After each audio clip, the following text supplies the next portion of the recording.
কেন্দ্র করে, অথবা নুকুল কুমারের গানের অনুষ্ঠান কেন্দ্র করে, অথবা আসিফ আকবর কিংবা মনির খান কিংবা এই জাতীয় যারা আসে তাদের অনুষ্ঠানকে কেন্দ্র করে কয়দিন আপনি থানায় যেয়ে শান্তি শৃঙ্খলা রক্ষার জন্য অভিযোগ দায়ের করেছেন এটা জানতে চাই।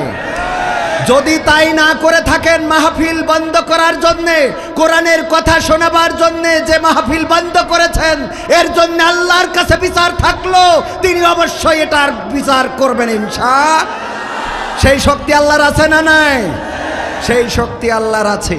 আমি বলতে চাই ভূমিকায় যে এই কাজগুলো করবেন না। চরমনা বলেন, কৌমিয়া বলেন, আলিয়া বলেন, মাঝহাবি বলেন, লামাঝহাবি বলেন, সবাই তো আমরা এক আল্লাহকে পাওয়ার জন্যই ছুটেছি নাকি?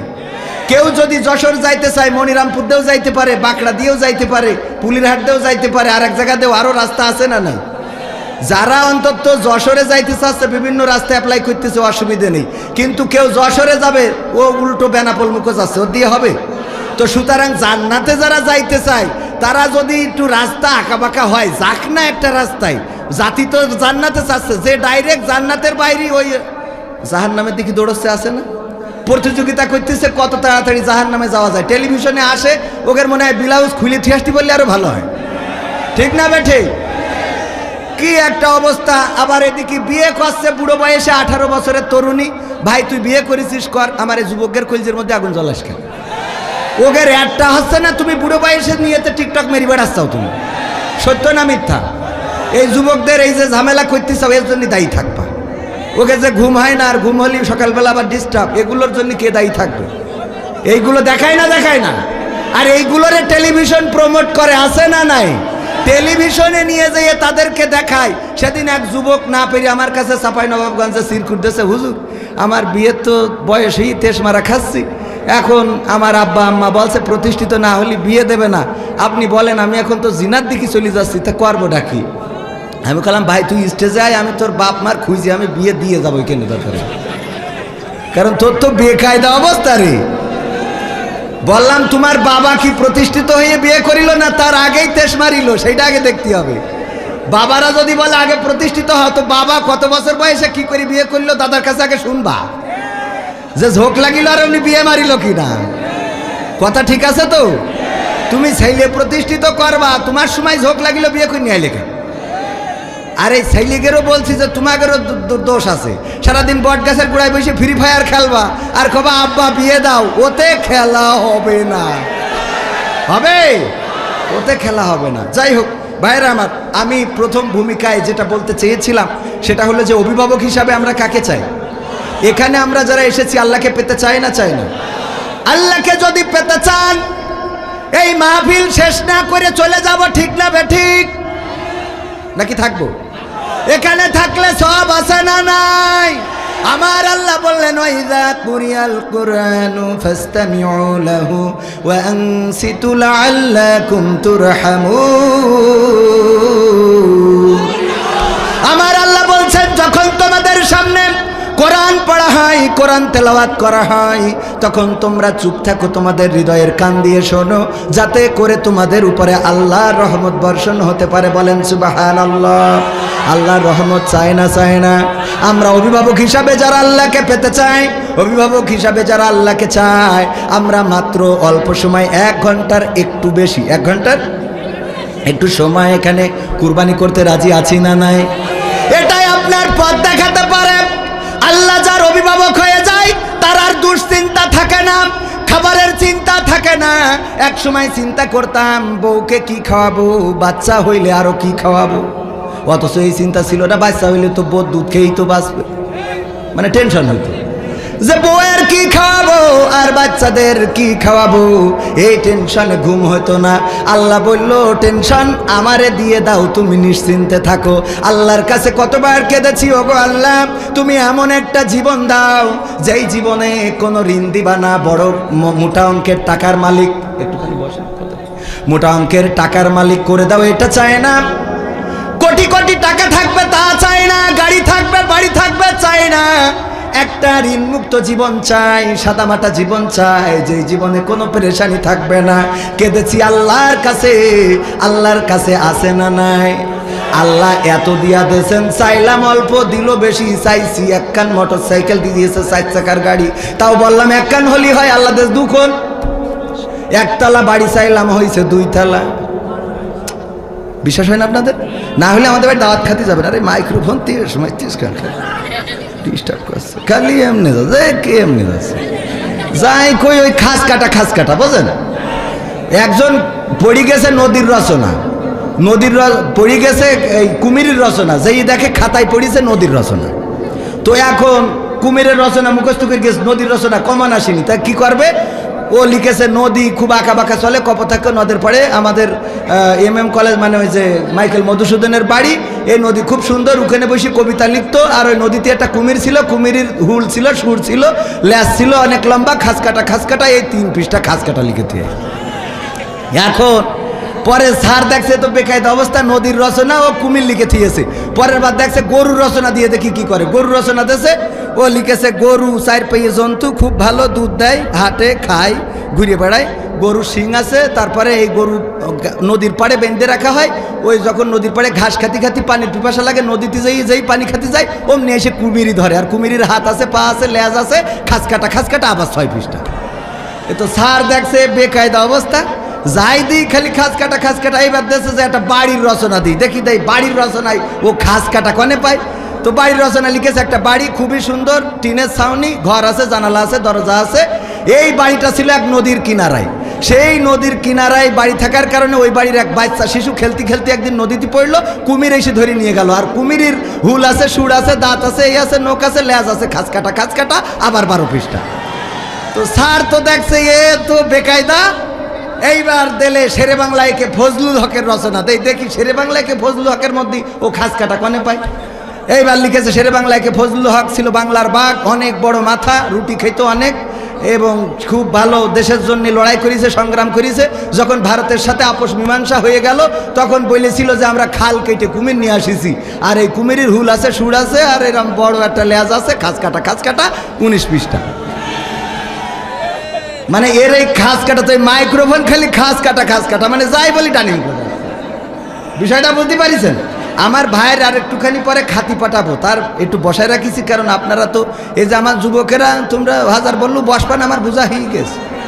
তোমরা তো আমাকে সরকারের দলের লোক না, ও তোমাকে দিয়ে হবে না। সরকারি দলের হলে বসো, দাঁড়িয়ে কেন? এটা তো ভালো লাগে না। মাসুদ তুমি কি ভালো হবে না? বলছি একটু বসতি, এরা কথাই শুনছে না, এদের কি করে কথা শুনবো? কোন দিনই জায়গা আছে না? জায়গা আছে তো, এখন আমি শুরু করিনি, আমি স্টার্ট দেবো আর একটু পরে। আজকে তো আকর্ষণ, যা ইচ্ছা তাই হবে। ওরে বাবা, যেদিন বক্তা থাকি ওই দিন বুঝি যে ওয়াজ করতে হবে, সিস্টেম আছে না। এখন ভিক্ষে করতে গেলি পোশাক আশাক ছিঁড়া না থাকলে একটু ছিঁড়ে নিতে হয় না? তা না টাইকোট পরি যদি ভিক্ষে করতে যেত মারি বসবে। তো এই জন্য আজকে এখানে কি প্রধান আকর্ষণ, তো আকর্ষণ আর প্রধান আলোচকের আলোচনা করা শেষ, এখন আকর্ষণ যা করা দরকার করবো, খেলা হবে, ঠিক আছে তো? আর জাগের একটু চুলকাবে, ওরা আবার থাকবে না, ও বললু থাকবে।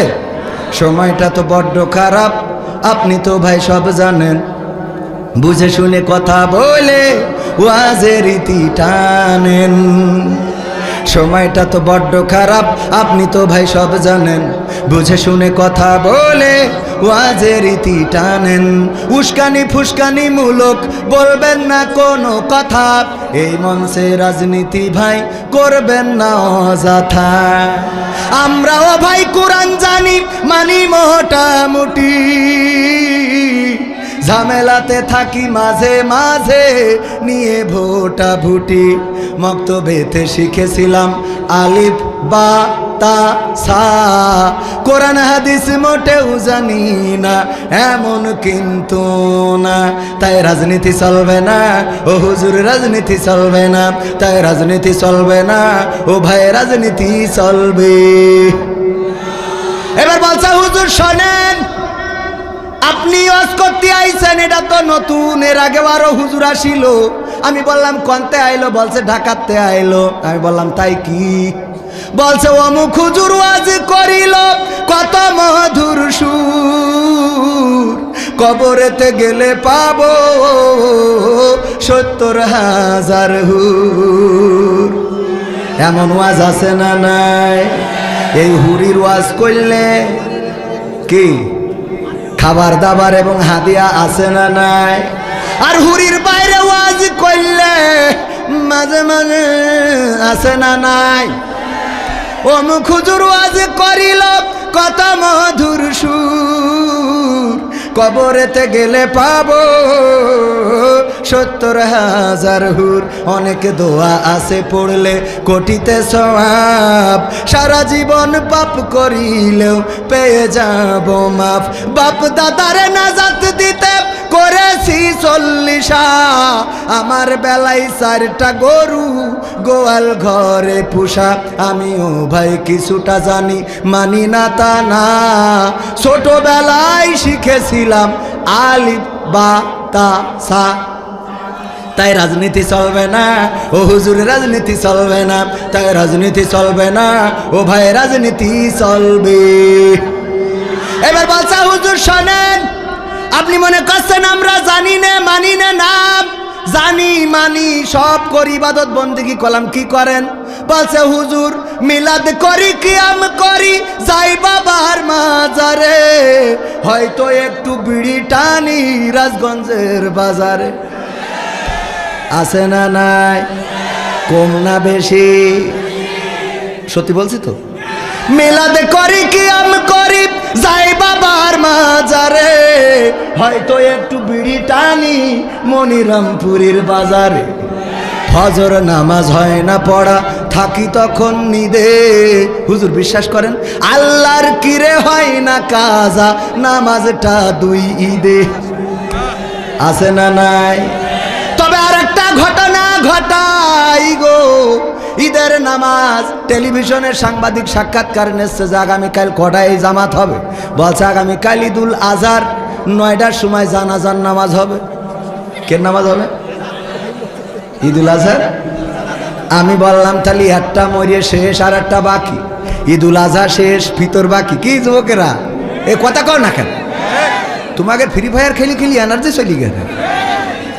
আগে যুবকরা যদি, আগে মানুষ যদি চিকুন হইতো তো মানুষই বলতো তুই কিছু খাইস না নাকি, তোর এই অবস্থা কেন? আর এখন যদি চিকুন হয় কয় কিছু খাওয়া ধরেছিস নাকি? ঠিক না বেঠি? কয় কিছু খাওয়া ধরেছিস? পাকামো হুজুর সব জানে। হ্যাঁ, এ হুজুর তো সে হুজুর না, এ হুজুর আরো পরে অনেক বড় হুজুর হবে ইনশাআল্লাহ। ও মাহফিল শুরু করা হয়নি ভাই, বসায় রাখেছি, খাতে পাঠাবো। শুরুটা করে নি, হ্যাঁ মাঝখানে থাক, শুরুটা করে নি। আজকে কোন জায়গায় সে লিখা কই? ও হ্যাঁ পাইছি, রোহিতা শেখ পাড়া। তাইলে তো আর অসুবিধা নেই। হ্যাঁ, শেখ পাড়ায় কোনো ভয় আছে নাকি? ভয় জামাত পাড়া হলে, বিএনপি পাড়া হলে ঠিক আছে।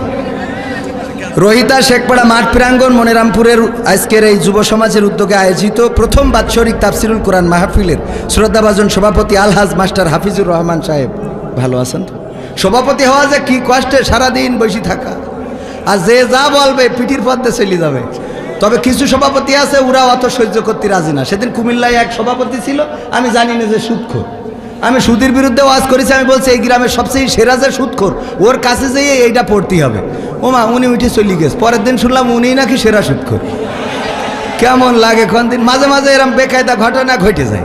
ওই যে মনিরামপুর দূর আপনাদেরকে চুকনগরে গেলাম, চুকনগরে এক চেয়ারম্যান এসে নিচেই বইছে। আমি বলছি চেয়ারম্যান আপনি চেয়ারে বসেন, আপনি চেয়ারম্যান থাকবেন চেয়ারে। তা বলছে না হুজুর আমি নিচেই বসে। আর নিচেই বসলে ওঠেন, উপরে উঠে বসেন। তা বলছে যে না হুজুর আমি বলছি শুধু এখানে বসলে হচ্ছে না, আজকে ঈশার নামাজ হলে এখানে জামাত হয়েছে, কিন্তু অন্য ইমামরা ইমামতি করেছে। আপনি চেয়ারম্যান, ইউনিয়নের চেয়ারম্যান, আগামীতে ঈশার নামাজ হবে, জামাত হবে, আপনি থাকবেন সামনে, ইমামতি করে দেবেন, সবাই নামাজ পড়বে আপনার পিছনে। তা উনি হাসতেছে, আমি কিছু বললাম। আমি মনে করছি হাসছে যখন তাহলে আর একটু সামনের দিকে যাই। আমি বলছি শোনেন এখানে শেষ না, আগামীতে কাউন্সিলে আজান হবে, আপনি সেই আজান হয়ে যাওয়ার পরে মেম্বারদের নিয়ে ওখানে ইমামতিতে দাঁড়াবেন, মেম্বাররা আপনার পিছনে নামাজ পড়বে, কারণ আপনি চেয়ারম্যান। তো উনি তাও একটু হাসে উঠলো। আমি বলছি যে এখনো শেষ হয়নি, আগামীতে যদি কোরআন কায়েমের ডাক আসে, রাজপথে যদি কোরআন কায়েমের আন্দোলনের ডাক পড়ে, তাইলে আপনি চেয়ারম্যান কর্মীদের নিয়ে রাজপথে ঝাঁপাই পড়তে হবে। যতক্ষণ পর্যন্ত কোরআন কায়েম না হবে রাজপথ ছেড়ে দেওয়া যাবে না, কথা যেন মনে থাকে। একজন বলছে হুজুর শুরু করেছেন কি, আমাকে চেয়ারম্যান হইলো হিন্দু।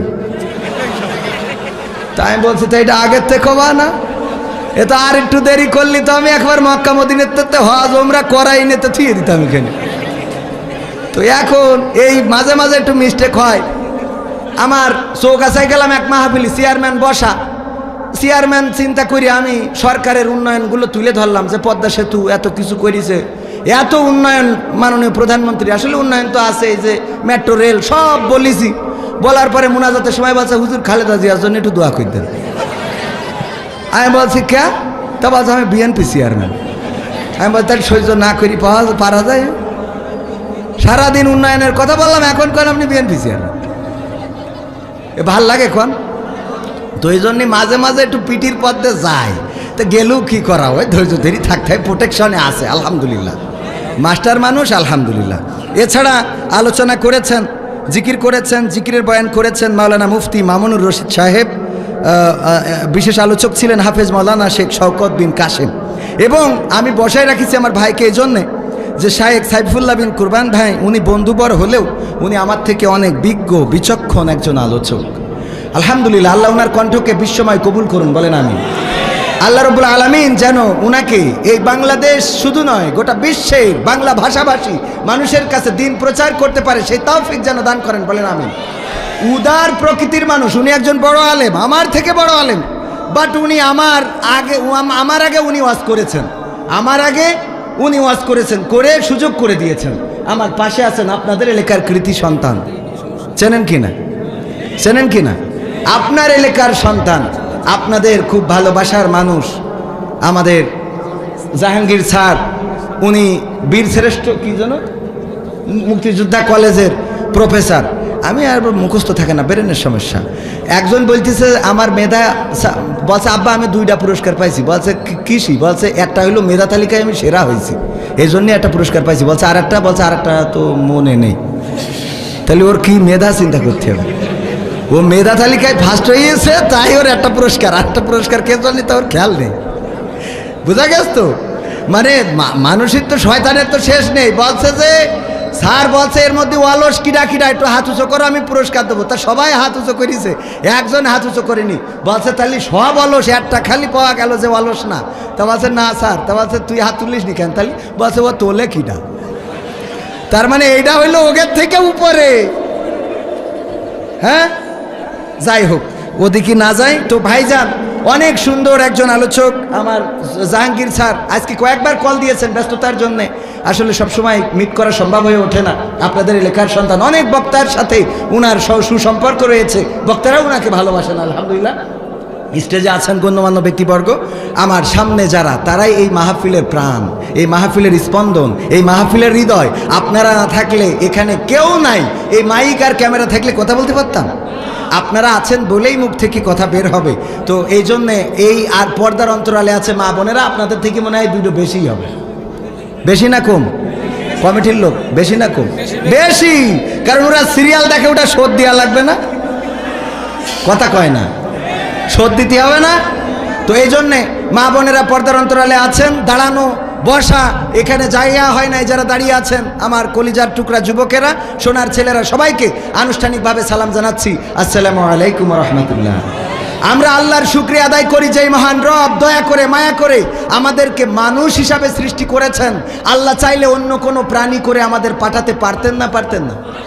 যে যুবকেরা আজকে ফ্রি ফায়ার পাবজি খেলো, যে যুবকেরা মসজিদে যাও না, নামাজ পড়ো না, একটু চিন্তা করে দেখো, তোমার যে সুন্দর চেহারা, চুলের যে কাটিং মারো, যদি টাকলা মুরাদের মতো করে দিত, ফ্যাশন মারার কথা মনে থাকতো না।